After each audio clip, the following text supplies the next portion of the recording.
बच्चा cartoon TV. एक नदी के किनारे एक छोटा सा गांव था। उसमें बहुत सारे पेड़ पौधे, खेत और पशु पक्षी थे। नदी में औरतें कपड़े धोती और बच्चे खेलते, नहाते और मछली पकड़ते थे। वहाँ खेतों में गेहूं, मूंगफली और पीली पीली सरसों उगाई जाती थी।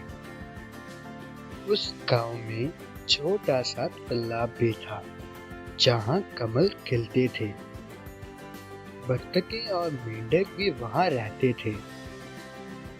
इस गांव से भी पुराना था एक जंगल।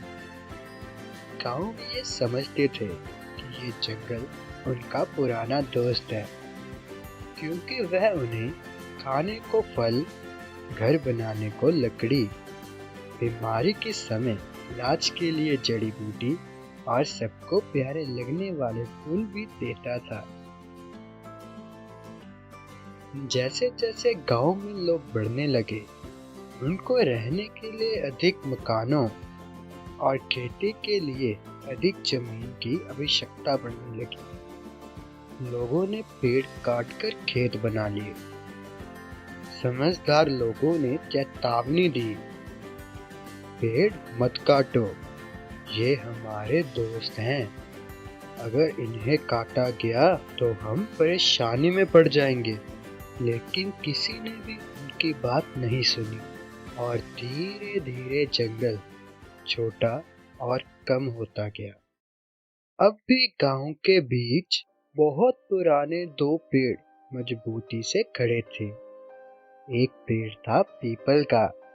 उसमें हर साल नन्ही, नरम और तिकोनिया पत्तियां लगती, और पीपल के पास खड़ा था बरगद का बहुत बड़ा वृक्ष। आखिर वही हुआ जिसकी समझदार लोगों ने चेतावनी दी थी। 4 साल तक एक बूंद भी पानी नहीं बरसा। सभी परेशान हो गए। सूरज बहुत तेज चमकता रहा। कमल सूख गए, तालाब भी सूख गए। बत्तखों ने गांव छोड़ दिया। नदी भी कीचड़ की एक पतली धार बन गई थी।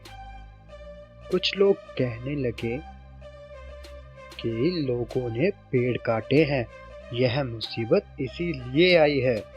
अब जैसे ही पानी बरसेगा, हम लोग बहुत सारे पौधे लगाएंगे, उन पौधों को खूब पानी देंगे और उनकी देखभाल करेंगे। पक्षी दिल मिला उठे।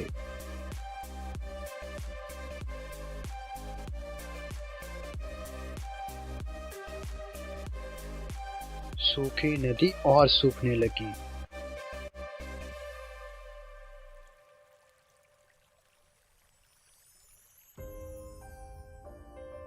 तालाब भी रोने लगे।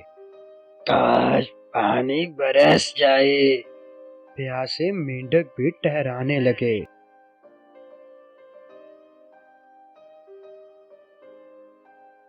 सूखे खेतों ने प्रार्थना की।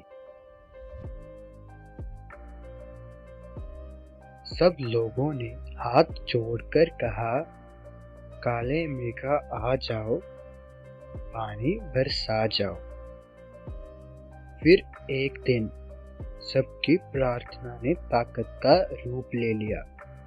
यह ताकत ऊपर उठती गई और अंत में वह आकाश तक पहुंच गई और चांदी जैसा चमकीला बादल बन गई। देखते ही देखते अनगिनत बादल सारे आकाश पर छा गए, जिससे सूरज का चेहरा ढक गया। फिर सैकड़ों हजारों पानी की बूंदें गिरने लगी, सूखी घास पर, पशु पक्षियों पर और सभी लोगों पर। तेज और तेज। सभी लोग खुश हो गए और नाचने लगे। पीपल और बरगद ने बारिश को धन्यवाद बोलते हुए एक गीत गाया। इस बारिश के लिए, इस जीवनदायी बरसात के लिए वे सब लोग जुट गए पौधे लगाने, गांव को फिर से हरा भरा बनाने।